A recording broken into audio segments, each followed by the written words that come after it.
अस्सलाम वालेकुम रहमतुल्लाहि व बरकातुहू। फ्रेंड्स, मैं डॉक्टर कमाल एमडी यूनानी मेडिसिन। बहुत सारे लोगों को ये शिकायत रहती है कि उनके बाल बढ़ते नहीं हैं, या कई माएँ अपने बच्चों को लेकर के आती हैं और वो शिकायत करती हैं कि बच्चों के बाल जिस तरीके से बढ़ना चाहिए वो नहीं बढ़ पाते हैं। जाहिर सी बात है, चूँकि बालों का ताल्लुक़ इंसान की खूबसूरती से होता है। बाल जब बड़े होते हैं या जब बाल बड़े रहते हैं, ख़ास तौर पे औरतों के अंदर, उससे उनकी खूबसूरती में इजाफ़ा होती है। साथ ही साथ बालों का ना बढ़ना ये कहीं ना कहीं बच्चे की या इंसान की जो इंटरनल हेल्थ होती है उसको भी इंडिकेट करता है। दोस्तों, आज के इस वीडियो के अंदर दरअसल हम लोग जानने की कोशिश करेंगे कि क्या वो रीज़न होते हैं जिसकी वजह से बाल नहीं बढ़ते हैं। इसी तरीके से घरेलू तौर पर क्या उपाय किए जाएँ, क्या तरीके अपनाए जाएँ जिसकी वजह से बालों के जो ना बढ़ने की जो प्रॉब्लम है वो धीरे धीरे सॉल्व हो जाए। तो दोस्तों, आपसे रिक्वेस्ट है कि आप इस वीडियो को आखिर तक ज़रूर देखें, ताकि न सिर्फ ये कि आपको इंग्रेडिएंट के बारे में भी पता चल जाए, बल्कि साथ ही साथ जो लगाने का प्रोसीजर है वो भी सही तरीके से समझ में आए। सबसे पहली बात ये कि बालों के ना बढ़ने की क्या वजह हो सकती हैं। इसकी दरअसल बहुत सारी वजूहात हो सकती हैं। इसमें से जो एक बहुत ही इम्पॉर्टेंट वजह है वो दरअसल है न्यूट्रिशनल डिफिशियंसी, यानी जो हम खाना लेते हैं, अगर हम बैलेंस डाइट का इस्तेमाल नहीं करते हैं और जो मैक्रो और माइक्रो न्यूट्रिएंट्स जो हमें मिलना चाहिए अगर उसकी कमी होती है तो फिर ऐसी सूरत में बालों का ग्रोथ रुक जाता है। वाइटमिन्स की डिफिशियंसी, आयरन की डिफिशियंसी या इसी तरीके से कुछ बीमारियां ऐसी होती हैं जो कहीं ना कहीं इंसान के बालों को ग्रोथ को अफेक्ट करती हैं, जिसे इस पॉइंट से आप बहुत ही क्लियरली समझ सकते हैं। तो आइए अब उन नुस्खों को देखते हैं कि जिसको अगर हम सही तरीके से तैयार करके अगर अप्लाई करना शुरू कर दें तो कुछ ही दिनों में बालों के जो ना बढ़ने की प्रॉब्लम है ये सॉल्व हो जाती है।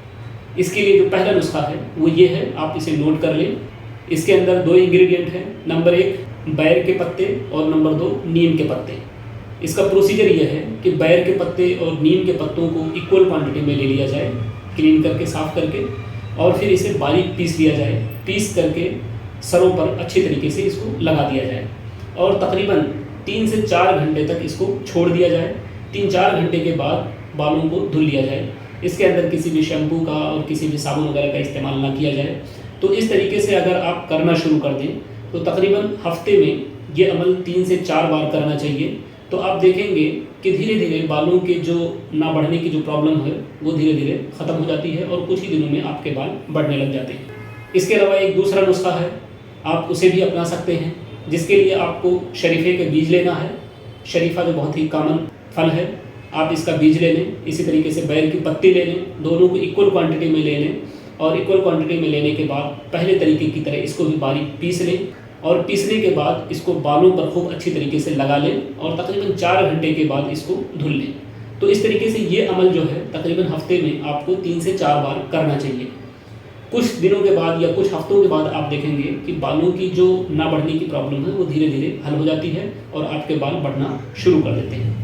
इसी तरीके से कलौंजी को बारीक पीस कर अगर इससे बाल धोना शुरू कर दें तो इससे भी बाल बढ़ना शुरू कर देते हैं। इसके अलावा काफिया हेयर ऑयल, यानी अगर कोई ये तरीका नहीं अपनाना चाहता है तो काफिया हेयर ऑयल का इस्तेमाल भी बालों के बढ़ने में बहुत ज़्यादा फ़ायदेमंद होता है, क्योंकि इसके अंदर वो तमाम जड़ी बूटियाँ शामिल हैं जो न सिर्फ ये कि बालों की सफ़ेदी को कम करती हैं या ख़त्म करती हैं, उसको गिरने से रोकती हैं, बल्कि बालों को बढ़ाने में भी बहुत ज़्यादा कारआमद साबित होती हैं। तो दोस्तों, ये बालों को बढ़ाने के ताल्लुक से कुछ नुस्खे थे जिसको मैंने आपके साथ शेयर किया। इसके अलावा मुनासिब तो ये होता है कि जब भी आपको इस तरीके की कोई प्रॉब्लम है तो फिर ऐसी सूरत में आप किसी क्वालिफाइड हकीम से कंसल्ट करें, ताकि वो आपकी इंटरनल प्रॉब्लम को रूल आउट करते हुए आपको कुछ तेल या इसी तरीके से कुछ दवाएँ इस्तेमाल करवाएंगे, जिससे कुछ दिनों के अंदर बालों की ये प्रॉब्लम इंशाल्लाह सॉल्व हो जाएगी।